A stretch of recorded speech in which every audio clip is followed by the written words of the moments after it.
सबसे पहली बात है कि मैं कभी अपने असूलों पे कॉम्प्रोमाइज़ नहीं करता। उस कॉम्प्रोमाइज़ करने की वजह क्या है, ना करने की वजह क्या है?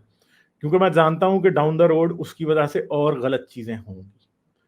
और सोशल मीडिया एक ऐसी चीज़ है कि शायद दुनिया के बाकी मुल्कों के लिए सोशल मीडिया एक मज़ाक होगा, मगर हम लोगों के लिए ख़ास तौर में पाकिस्तान में रहने वाले लोग, जिनके पास सोशल मीडिया के अलावा कोई और तरीका नहीं है कि जिसके थ्रू वो रैशनैलिटी के लिए ज़ुबान खोल सकें, वो आवाज़ उठा सकें, वो वो उन चीज़ों को क्वेश्चन कर सकें जो कि दुनिया में जान के खतरे के बाद बगैर शक्ल छुपाए, बगैर मुल्क में रहते हुए की जा सकती हैं। मगर हमारे लिए ये ऑप्शन कभी भी खुला नहीं था।